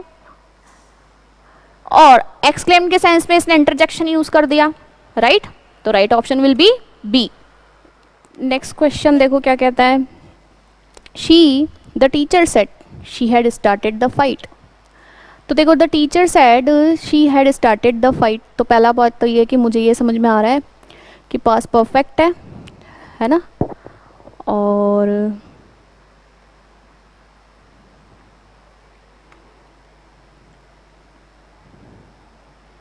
उसने फाइट शुरू किया था, ठीक है, पास्ट की बात कर रहा था। Teacher said she had started the fight. अब देखो यहाँ क्या है situation, the teacher said she had started. अब देखो हमें ये पता है कि भाई प्रेजेंट से पास्ट में चले जाते हैं, है ना। पास्ट से कहाँ जाओगे, पास्ट सिंपल होगा तो पास्ट परफेक्ट में चले जाओगे, है ना। अब ये इसने यहाँ पर ही पास्ट परफेक्ट मेंशन कर दिया है ना। अब इसने पास्ट परफेक्ट मेंशन किया है तो मैं पास्ट परफेक्ट को कहाँ लेके जाऊँ, पास्ट परफेक्ट को पास्ट परफेक्ट में ही रहने देंगे। ये उसकी डायरेक्ट स्पीच है, हमें इनडायरेक्ट में बदलना है, बस इतना ध्यान रखना। The teacher complain that she has started. अब हम पास्ट से प्रेजेंट परफेक्ट में लेकर आते हैं क्या, नहीं। यदि उसने यहाँ पर प्रेजेंट परफेक्ट रखा होता तो हम यहाँ पर इसको पास्ट परफेक्ट में चेंज करते। The teacher said that she had started the fight, ठीक है। द टीचर ऑर्डर्ड, ऑर्डर तो करेगी नहीं। The teacher said that she has started the fight, यहाँ भी टेंस गलत चेंज हुआ है, तो राइट ऑप्शन क्या होना चाहिए था कि बस उसको इसके कॉमा को और इन्वर्टेड कॉमा को हटा करके दैट लिख दिया, है ना, और टेंस को बदला ही नहीं। बदलेगा कहाँ से भाई, मैं अगर अभी प्रेजेंट की बात कर रही हूँ तो मेरी बात पास्ट में चली जाएगी, है ना। मैं फ्यूचर का विल शैल यूज़ करूँगी तो उसको पास्ट के लिए वुड दिखा देंगे, बट जो चीज़ है ही पास्ट में उसको कहाँ लेके जाओगे, उसको तो उसी में रहने दोगे, ठीक है। तो चलिए नेक्स्ट क्वेश्चन की तरफ बढ़ते हैं। The rescue team could have completed the task. Rescue team क्या कर सकती थी, कुड हैव कंप्लीटेड, ये मॉडल में आपने पढ़ा होगा, कर सकती थी अर्थात किया नहीं। The rescue team could have completed the task if there had been uninterrupted power supply. अगर अनइंटरप्टेड यानी कि इंटरप्शन नहीं हुआ था, बाधा नहीं आई होती, किसमें, पावर सप्लाई में। अब क्या करूं, एक्टिव पैसिव है, चले 1 सेकेंड।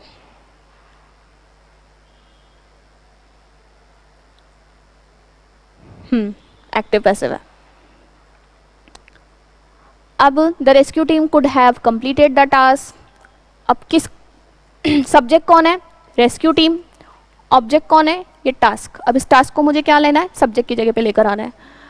कुड हैव कंप्लीटेड किस में जाएगा, कुड हैव बीन कंप्लीटेड, किसके द्वारा, बाय द रेस्क्यू टीम। अब आओ, द टास्क कैन हैव हटा दो, the task could have, the task could have नहीं है इसमें, एलिमिनेट कर दो। The task could have to, मुझे क्या पता है, पैसिव में चेंज करना है, बीवर मेन रोल प्ले करती है, हैव के बाद थर्ड फॉर्म आना चाहिए। The task could have been completed by the rescue team if there had been uninterrupted power supply. Tense तो चेंज नहीं होता, कोई इश्यू नहीं है, right. Bhavana saw him carrying your suitcase. Bhavana ने उसे देखा तुम्हारा सूटकेस कैरी करते हुए, है ना। तो he was seen by Bhavna carrying your suitcase. Your suitcase carried by him was seen by Bhavna. Your suitcase carried by him, नहीं, सब्जेक्ट को तो सब्जेक्ट पर ही लाओगे ना। ही, भावना सॉ हिम, तो मैं क्या बोलूंगी, ही वॉज सीन, कैसे देखा गया, कैरी करते हुए, तो ही वॉज सीन, है ना। हैड बीन हटा दो, ये भी हटा दो। ये क्या कह रहा है, your suitcase was seen by Bhavna carrying him, उसे कैरी करते हुए, सूटकेस थोड़ी ना कैरी करेगा। राइट ऑप्शन क्या हो जाएगा, A option. It was decided by Salim Ali to devote his life to the preservation of Indian birds. It was decided by Salim Ali. किसने डिसाइड किया, सलीम अली ने। ये पैसिव है ना, it was decided, कोई बात है जो डिसाइड की गई थी बाय सलीम अली, तो मैं क्या करूं, सलीम अली को ले आऊं सब्जेक्ट के रूप में, ये पैसिव एक्टिव बना दूं, तो सलीम अली डिसाइडेड। सलीम डिवोटेड हटाओ, Salim Ali decided, Salim Ali has decided, tense नहीं चेंज होगा, सलीम अली हैड डिसाइडेड, फिर टेंस चेंज नहीं होगा। यहाँ क्या दिख रहा है भाई, यही तो देखते हो, V2 और जब अर्थात बी वर्ब जो भी है सेकंड की है ना, पास्ट की है ना, और ये आप क्या लेते हो, V3 ले आते हो, तभी तो डिसाइड करते हो देख के कि अच्छा पास्ट का होगा, तो पास्ट का होगा तो पास्ट सिंपल ही होगा। तो Salim Ali decided to devote his life to the preservation of Indian birds. The night is very beautiful. कह रहा है कि ट्रांसफॉर्म कर दो इसको एक्सक्लेमेटरी में. Very beautiful. अब देखो how beautiful night. How beautiful night अगर देख सही है क्या? द नाइट इज आना चाहिए था, लेकिन ये गलत हो गया. कैसा होता है exclamatory? What a beautiful night. कितनी सुंदर रात है. राइट? तो B option will be the correct one. Isn't it such a beautiful night? इसने तो क्वेश्चन भी बना दिया और एक्सक्लेमेटरी लगा दिया. गलत बात है. Such a beautiful night. जब एक्सक्लेमेटरी बनता है तो क्या करते हैं? हाउ से, व्हाट से उसको एक्सप्रेशन को दिखाने के लिए यूज किया जाता है ना? ये भी ध्यान रखना. Select the most appropriate homonym to fill in the blank. अभी क्या कह रहा है? I use a dash to weigh my ingredients while cooking. जब कुक करते हैं ना तो बड़े इंग्रेडिएंट्स की क्वांटिटी डिसाइडेड होती है. इतना ही डालना है, इतना ही डालना है. तो क्या कर रहा है वो? कोई चीज है, हॉर्न है, क्रॉल है, क्लाइंब है या स्केल है, जिसको वो यूज कर रहा है वजन करने के लिए. ठीक है. फिर कह रहा है the mountaineer is going to dash the rocky hills. अब एक ही शब्द है जो दोनों ब्लैंक में यूज होगा. हॉर्न तो क्या है? वैसे देखो तो सींग भी कहलाते हैं, और वैसे देखें तो हॉर्न तो जो आपका व्हीकल्स वगैरह में लगा हुआ होता है, यू बजट जिसे आप बजाते हो, तो ये तो यूज होगा नहीं. क्रॉल का मीन्स क्या होता है? रेंगना.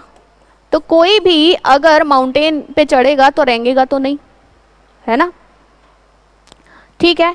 क्लाइंब करेगा, लेकिन मैं क्लाइंब को यूज भी तो नहीं कर सकती कि मैं क्लाइंब को यूज कर लूं वेट करने के लिए. नहीं. एक होता है स्केल. नाउन भी है और वर्ब भी है. स्केल के रूप में वर्ब के रूप में चढ़ने का भाव है, और स्केल के रूप में एक इक्विपमेंट है जो यूज करने के काम आता है किसी चीज को वेट करने के. Even animals find it difficult to dash the loss of their loved ones. अब इवन जानवरों को भी बड़ा मुश्किल होता है किस चीज का? अपने लव्ड वंस के लॉस को बियर करने में, वियर करने में, वेयर करने में कि बेयर करने में? क्या बोलोगे? बियर करने में, यानी बर्दाश्त करने में.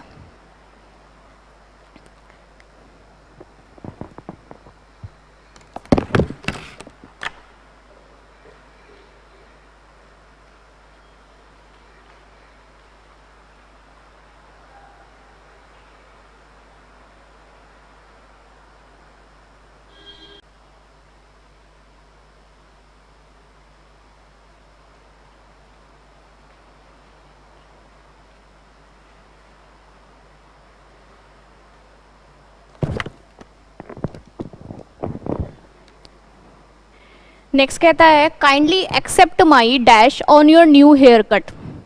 अभी क्या कह रहा है? एक्सेप्ट करने के लिए कह रहा है. क्या करो? एक्सेप्ट करो. किस चीज को? On your new hair cut. आपके नए हेयर कट पे.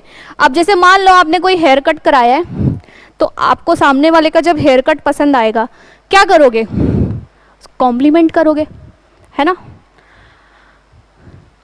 अब स्पेलिंग एरर में ये आता है कि भाई कौन सी करेक्ट स्पेलिंग है कॉम्प्लीमेंट करने के लिए, क्योंकि दो वर्ड है कॉम्प्लीमेंट करना. एक होता है पूरक के भाव में, है ना, और एक होता है किसी की प्रशंसा करने के भाव में. आपने कंप्लीट की स्पेलिंग तो पढ़ी होगी, कैसी होती है? COMPLETE. तो जिस भी कॉम्प्लीमेंट में ई लग रहा है वो पूरक का भाव है, जिसमें आई लग रहा है वो प्रशंसा का भाव है. तो काइंडली एक्सेप्ट माई कॉम्प्लीमेंट. देखो ये कॉम्प्लीमेंट ठीक है, ये भी कॉम्प्लीमेंट ठीक है, ये भी कॉम्प्लीमेंट ठीक है, पर इसको एलिमिनेट कर दो. दूसरा कहता है इट डैश योर पर्सनैलिटी. तो क्या ये आपकी पर्सनैलिटी को कंप्लेंट करता है? नहीं. क्या ये आपकी पर्सनैलिटी को वापस से प्रशंसा देता है? नहीं. क्या करता है? कॉम्प्लीमेंट्स करता है. इट कॉम्प्लीमेंट्स, यानी आपकी जो है वो बिल्कुल मैच करता है, उसका पूरक बनता है. राइट ऑप्शन कौन होगा? B. Select the correctly spelled word. अब देखो क्या कह रहा है, इसमें से मुझे जो चुनना है वो चाहिए करेक्टली. स्वेटर, सीजर्स, क्लैटरिंग और टेरिबल. देखो टेरिबल की तो आप और हम सभी जानते हैं कैसी होती है, TRRIBLE, टेरिबल होता है, एलिमिनेट कर दो. क्लैटर CLATTER होता है, ये एलिमिनेट कर दो. स्वेटर की SWETER होता है, डबल टी नहीं होता, एलिमिनेट कर दो. SCISSORS करेक्ट स्पेलिंग होती है किसकी? सीजर्स की. Select the correctly spelled word again. Choose choose choose, चुनना की स्पेलिंग क्या होती है? चूज करना। और ये तो ऐसी है कि आपको आपके इवन क्वेश्चन की हेडिंग में भी काफी बार आ जाती है, right? Choose. A formal letter should be in to have the desired effect on the recipient. अब एक फॉर्मल लेटर कैसा होना चाहिए? प्रॉपर फॉर्मेट में होना चाहिए, हाँ। To the point and relevant होना चाहिए, हाँ। ग्रामेटिकली करेक्ट होना चाहिए, हाँ। तो मैं क्या बोलूंगी? ऑल ऑफ दीज, सभी ऑप्शन आने चाहिए। How to write an informal letter. अब इनफॉर्मल लेटर को कैसे लिखूं? Write legibly in simple word. Legibly यानी कि उसको, जिसको पढ़ने वाला समझ सके, आप उसको लेजिबली लिखो, जो पढ़ने लायक हो, समझने लायक हो। Ignore grammar. क्या आप बिना ग्रामर के, चाहे वो हिंदी हो या इंग्लिश हो, आप एक सही मैसेज कन्वे कर सकते हो? नहीं, कर दो eliminate. Leave out the date, date छोड़ दो। स्क्रिबल, स्क्रिबल ऐसे गपट सपट कर देने वाला काम कहलाता है। तो मेरे को क्या चाहिए? How to write an informal letter, write legibly in simple English. ठीक है, फॉर्मल के बेसिस पर नहीं करो, लेकिन एक समझने लायक तो इंग्लिश लिखो। Which article should be used? Dash insecure person can never be happy.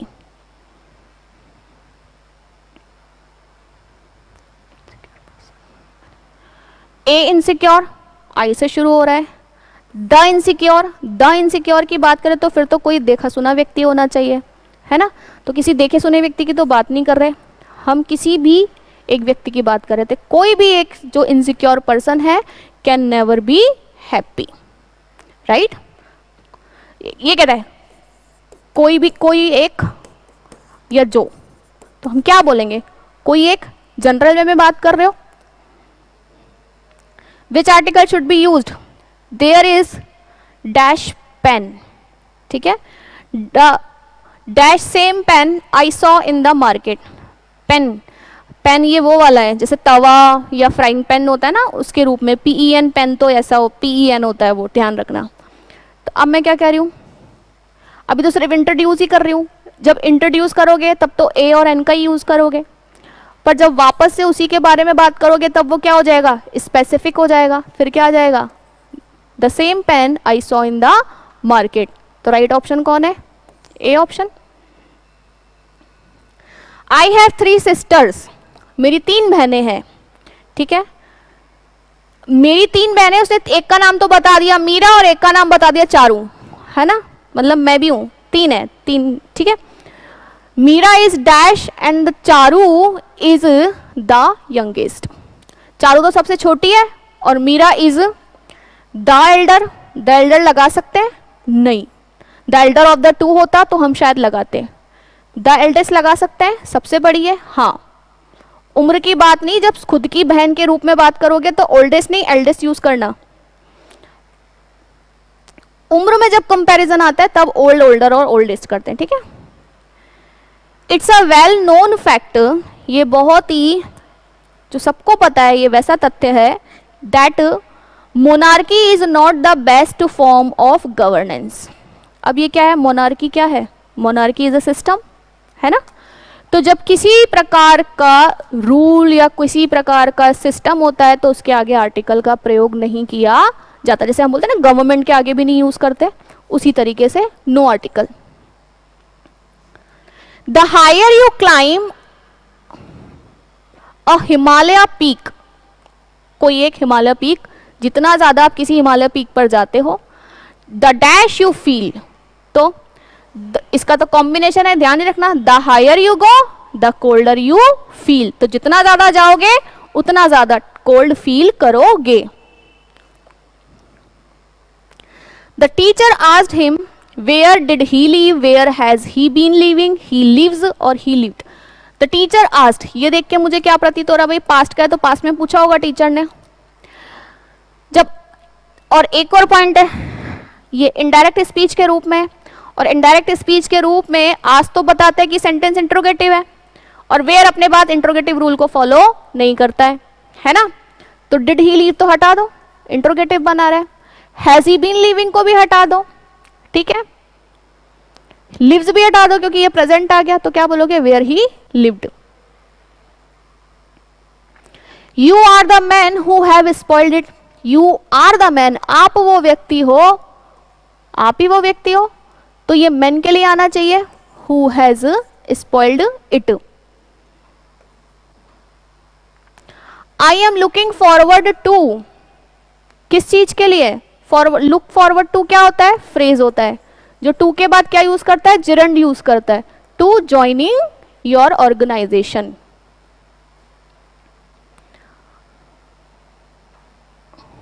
कोई चीज अनिवार्य है तो उसके लिए क्या बोलते हैं, कोई चीज मैंडेटरी है, राइट। मैंडेट, डिमांडेड और जस्टिफाइड। जस्टिफाइड तो जैसे किसी चीज को जस्टिफाई कर दिया गया हो, न्यायिक कर दिया गया हो, डिमांडेड जिसकी मांग की गई हो, तो ये इनमें से कोई भी अनिवार्यता का भाव नहीं रखता है।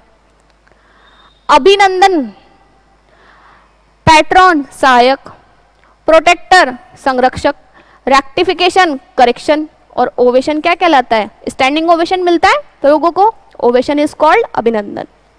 ठीक है, क्या ये जानकारी रवि द्वारा दी गई थी? कैसा दिख रहा है सेंटेंस पढ़ने में? एक तो मुझे दिख रहा है कि पास्ट का है, दूसरा मुझे क्या दिख रहा है, द्वारा दी गई थी का भाव है तो पैसिव है। ठीक है, तो क्या करूं, Ravi gave you the information, A option क्या मुझे इंट्रोगेटिव लग रहा है, सब्जेक्ट से स्टार्ट हो रहा है, नहीं। Have the information been given to you, अब बाय रवि कहां गया, और ये तो क्या हो गया, परफेक्ट में आ गया, प्रेजेंट परफेक्ट में आ गया। Has the information given to you by Ravi, ये भी क्या कर रहा है, प्रेजेंट परफेक्ट दे रहा है कि क्या दी गई है का भाव है, हम वहां क्या पढ़ा, दी गई थी, तो क्या बोलोगे, was the information given to you by Ravi, क्या आपको इंफॉर्मेशन दी गई थी बाय रवि, रवि के द्वारा। हाल की खोजों में लोगों में आशाएं जगा दी, हाल की खोजों ने, है ना, हाल की खोजें कैसी होगी, रीसेंट, रीसेंट डिस्कवरीज जगा दी है, प्रेजेंट परफेक्ट है, तो रीसेंट डिस्कवरीज कहां का मेंशन है, यहां भी यही मेंशन है, यहां भी यही मेंशन है, और यहां भी मेंशन है। सून डिस्कवरीज हटा दो। अब कैसा है, प्लूरल है, तो इस हैज वाले को हटा दो। अब क्या बचता है, राइजन और रेज। राइज तो क्या होता है, इंट्रांजिटिव होता है, उठने का भाव होता है, खुद से जगने का भाव होता है, यहां पर जगाना क्या होता है, रेज, ये होता है टीवी।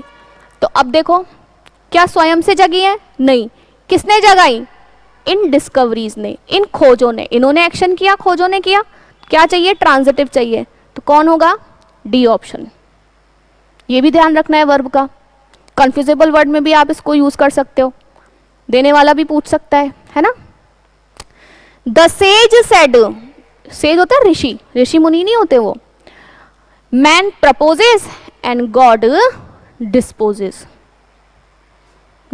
डिस्पोज करना यानी कि दे देना, ठीक है, प्रपोज करना यानी कि जैसे हम भगवान के आगे जाते हैं ना, रखते हैं ना अपनी बात को, वो सेंस।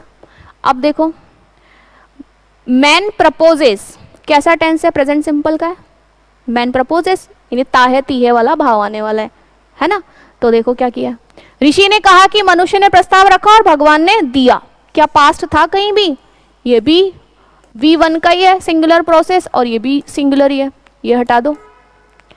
ऋषि कहते हैं कि मनुष्य इच्छा करता है तभी भगवान देता है, क्या वो ऐसा कह रहा है कि ओनली देन गॉड डिस्पोजेस, तभी सिचुएशन लगाते हुए, नहीं। ऋषि ने कहा कि मनुष्य इच्छा करता है और भगवान दे देते हैं, यही कहा उसने, man proposes and God disposes, right, यही होगा। ऋषि ने कहा कि मनुष्य इच्छा कर चुका था थोड़ी ना होगा, पास परफेक्ट तो यूज ही नहीं हुआ। हम एक नई यात्रा पर निकल पड़े, किस पे निकले, यात्रा पे। अब देखो यहाँ पे क्या है, वी बिगन, अब ये बिगन जो है कौन सी फॉर्म है, थर्ड फॉर्म है। थर्ड फॉर्म किसी बिना हेल्पिंग वर्ब के यूज हो सकती है, नहीं। इनिशिएट करना, इनिशिएट क्या है, ट्रांजिटिव वर्ब है, उसको ऑन की तो वैसे ही जरूरत नहीं होती। We embarked on, embark on का मतलब होता है बिगिन करना, किसी चीज की शुरुआत करना, ठीक है। एक कह रहा है ओपनड ऑन, ओपन करने का तो मतलब क्या होता है, किसी चीज को ओपन करना, खोलने का भाव होता है, ये एलिमिनेट हो गया। ट्रांजिटिव वर्ब में इसको ऑन की जरूरत नहीं थी, थर्ड फॉर्म है तो वैसे ही यूज नहीं कर सकते, सेकंड फॉर्म लग रहा है क्योंकि निकल पड़े, तो क्या बोलोगे, वी एम्बार्क्ड ऑन, ये ध्यान रखना ना, एम्बार्क के साथ ऑन यूज किया जाता है, प्रपोजिशन में काम आ सकता है आपके, on a new travel venture.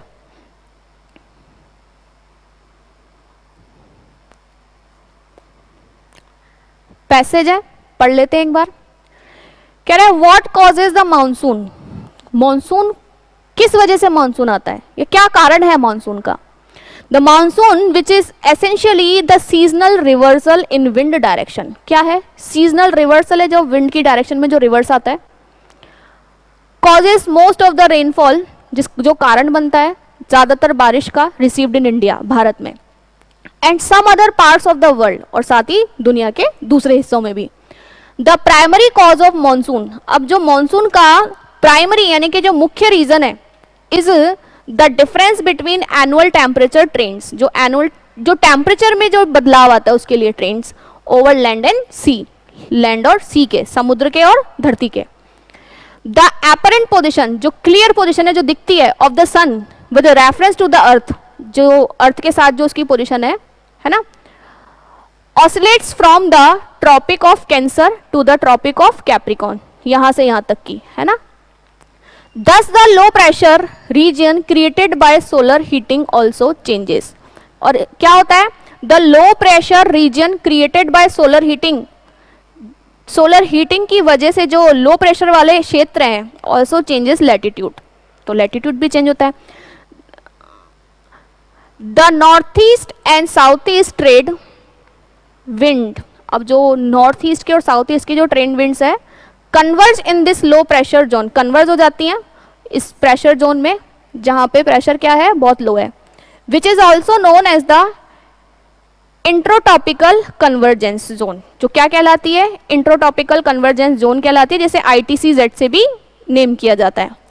This low pressure region sees continuous rise of moist, अब जब जहां पर ये प्रेशर लो हो गया तो क्या हो जाता है, मोइस्ट यानी कि जो नमी आ जाती है ना आपके एटमॉस्फेयर में, है ना, उसकी बात कर रहा है, उससे क्या होता है, वो मोइस्ट बढ़ जाता है, moist wind from the sea surface to the upper layers of the atmosphere, ठीक है। ये कहना चाह रहा है कि भाई दिस लो प्रेशर रीजन जो है वो देखते हैं, क्या देखते हैं, continuous rise of moist wind from sea surface, कि भाई जो सी के सरफेस से जो नमी वाली जो हवा है ना वो बढ़ रही है, to the upper layer of the atmosphere, where the cooling means the air can no longer hold, तो जहां पर कूलिंग क्या अर्थ रखती है कि अब जो हवा है ना वो ज्यादा देर तक होल्ड नहीं कर पाती सो मच मॉइस्चर, अपने अंदर उस मॉइस्चर को बहुत देर तक, है ना, रिजल्टिंग इन प्रिसिपिटेशन,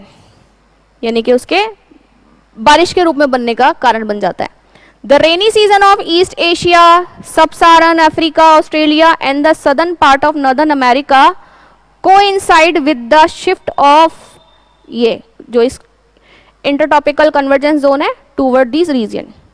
अब देखो क्वेश्चन क्या कहता है, मॉनसून है क्या है, a type of sea wave है, a seasonal reversal and wind direction है, वेरी हॉट विंड है या वेरी कोल्ड विंड है। अभी उसने क्या डिफाइन किया था कि क्या है, जो ये रिवर्स होता है विंड की डायरेक्शन में, यही मॉनसून बनता है, right. What is the full form of ITCZ, इंटरटॉपिकल पढ़ा था लेकिन कन्वर्जेंस पढ़ा था, राइट, तो बी ऑप्शन आ जाएगा। The major cause of monsoon का कारण क्या है, main difference between annual temperature trends over land and sea, difference between day and night, moisture in the atmosphere, या नन ऑफ दीज। अब देखो ये यहां पर इसने बताया था पैसेज में ही, the primary cause of monsoon is the difference between annual temperature trends over land and sea, तो यही है इसका मेन कारण। The major cause is difference between annual temperature trends over land and sea. Low pressure region is created by किसके द्वारा, solar heating, lunar cooling, moist wind, या dry wind? ये देखो यहाँ भी इसने मेंशन किया था हीटिंग के बारे में, ये रहा, है ना। Thus the low pressure region created by solar heating also changes latitude. तो ये क्या कह रहा है कि भाई the low pressure region is created by solar heating. It rains when, rain कब होती है? जब हवा बहुत देर तक उस मॉइस्चर को होल्ड नहीं कर पाता है, राइट। तो ये आपका पेपर 7 का सॉल्यूशन था। प्लीज़ अटेम्प्ट कीजिए और जितना ज़्यादा ईगरली अपनी टेस्ट सीरीज आप इसको अटेम्प्ट करेंगे उतनी ज़्यादा आपकी प्रैक्टिस जो है वो अच्छे से होगी। तो साथ ही साथ सेशन अपने फ्रेंड्स के साथ शेयर करें। यदि किसी क्वेश्चन में कुछ डाउट है तो प्लीज़ जो भी स्टूडेंट यहाँ पर विजिट करते हैं मैम से पूछ सकते हैं। Thank you so much.